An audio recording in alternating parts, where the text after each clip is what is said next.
Hello everyone, welcome back to my channel. My name is Urvashi and I work as a professional trainer and I provide trainings in front-end development technologies. Apart from that, I help candidates with interview preparation as well. So welcome to the sixth video of JavaScript of Let's Crack It with Urvashi series.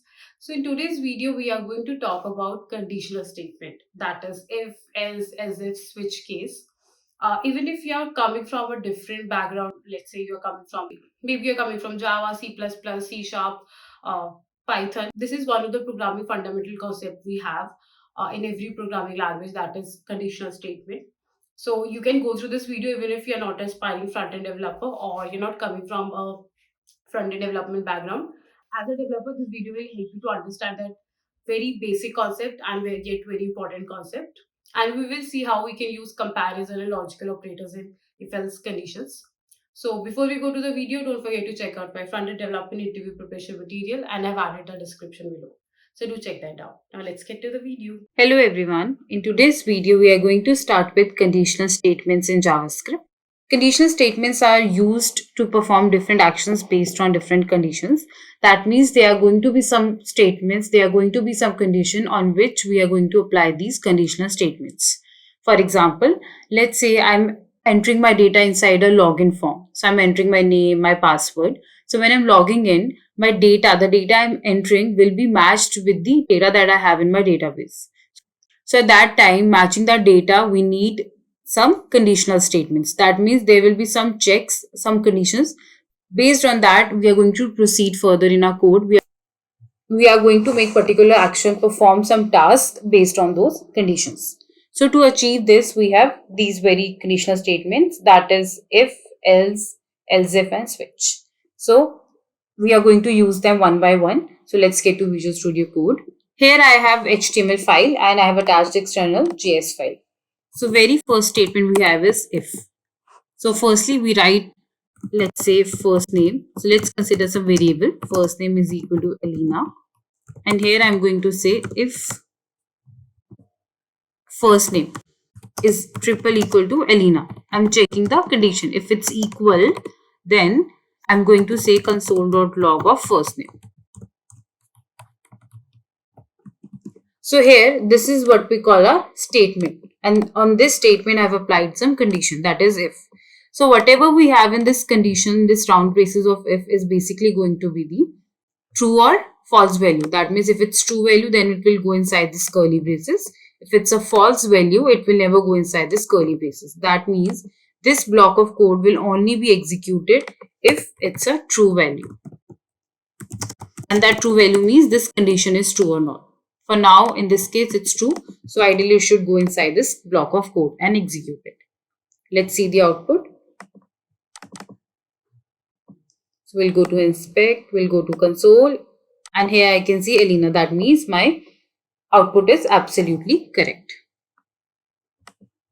Now, next set of conditional statement we have is if else.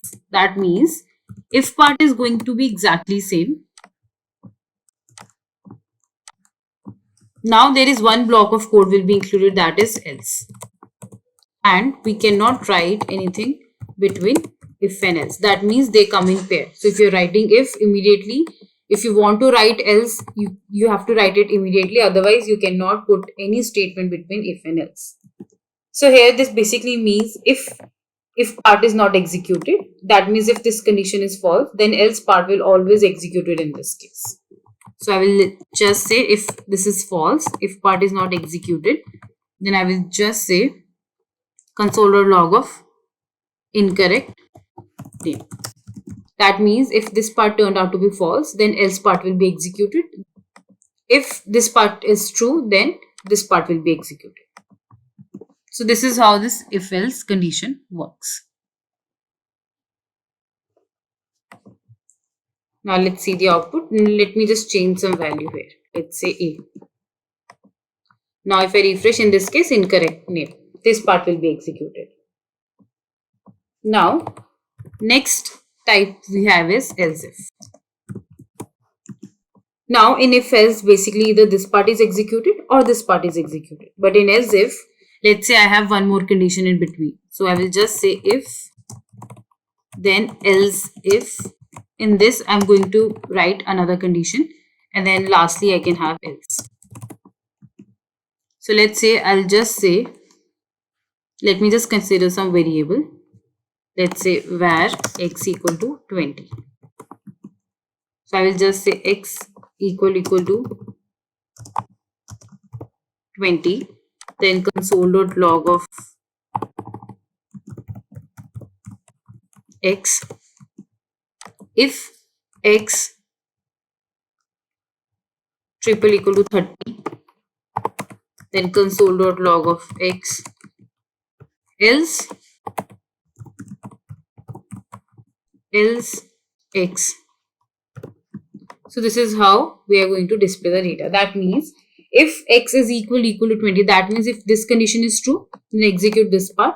If this condition is true, then execute this part. If both the conditions are false, then execute this part. That means either one condition is always executed. Same goes for if else, only either this will be executed or this. And here as well, either this will be executed or this or this. From these three block of code, only one part will be executed. So in this case, x is equal to 20. So definitely first will be executed. So if I refresh, I will get 20 value. Now here, next question comes. Let's say I have 4 conditions. Then I can simply include else if. One more else if. Now as many else if as you want, you can include here. Just pass the condition. Let's say x equal to 40.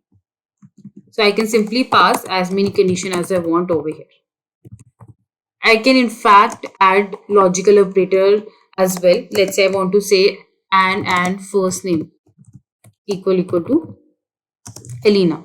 So that basically means I'm adding logical operator between two conditions, so two statements. So these are two conditions, and in between I'm checking that. So that means if both are true, because it's a and means both has to be true. If both are true, that means this part will be executed. Else this or this. So one part will be executed out of all these 4. Now let's say I have more than 3, 4, 5 conditions. So that time we use switch. So we don't prefer to go with this method. So this is okay. Let's say if I have just one condition, I can go with if I have 2 conditions, I will go with this. If I have 3, then I will go with else if I have more than 3 conditions, I will go with switch. So let's say I have var age is equal to 18. So here this is how we write switch and then curly braces. Now in this switch we pass the variable that we are checking the condition for. Let's say age. Then we add the cases. So let's say case 2. Then we add let's say case 5. Then we add let's say case 17. Let's say case 18. And then the last one is always going to be default. So this is the syntax: switch, round brace, and then the curly braces. And here we pass the variable we are looking for the conditions. Now this variable is always matched with the case values. Now these case values can be string as well. We can put these case numbers as strings, or we can write the number as well. So it's optional. And this value age is always strictly checked. So it will be strictly checked. That means triple equal to age triple equal to 2, age triple equal to 5. Now this age value is compared with the case values basically. Wherever this age value, the variable that we are passing, is matching with the case, that block of code will be executed. Let's say not eligible.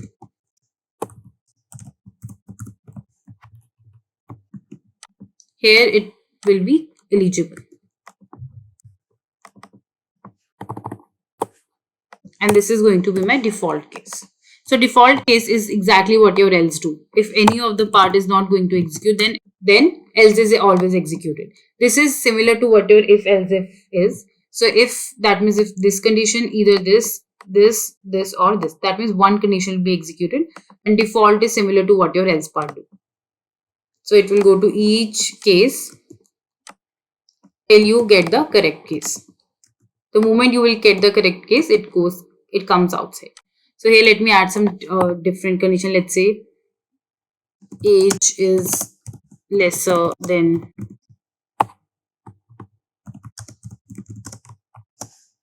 eligible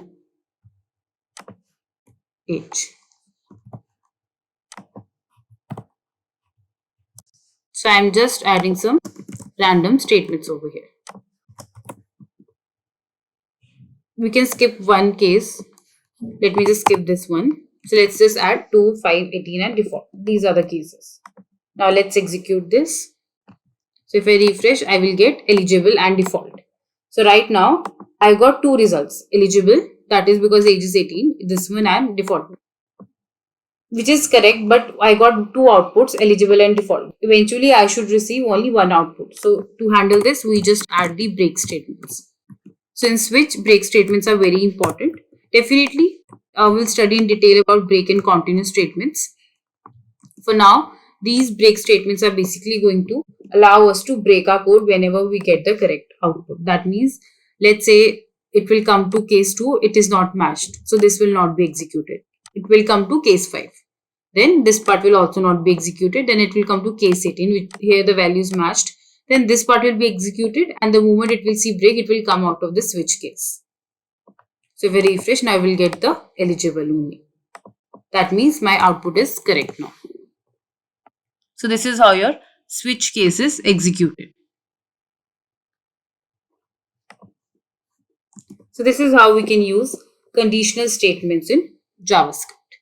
We can have pair of statements like here. I can have as many pair of statements. I can have or any other condition. If I want to add, I can add that as well. All that is allowed here. The only thing that need to be remembered that if this part is turned out to be true, only this then this block of code will be executed. Otherwise, always else is going to be executed. So this is how we can use if else and switch case, that is conditional statements in JavaScript. Thank you. Thank you so much for watching my videos, especially sharing so much of love on this Let's Crack It with Urvashi series. As a creator, you really need a lot of motivation to go ahead, because it obviously takes a lot of efforts to filter out the concepts, which is important, which can add a lot of value to your knowledge.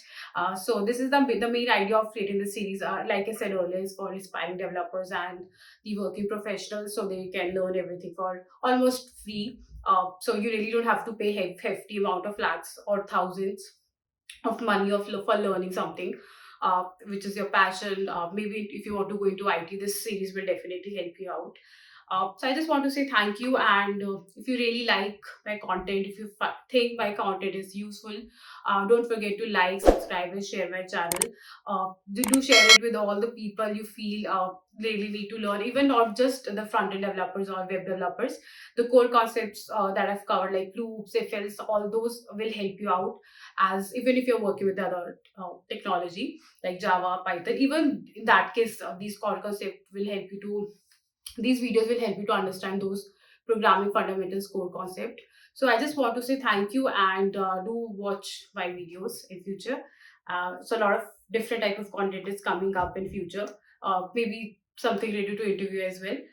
So thank you so much for watching my video.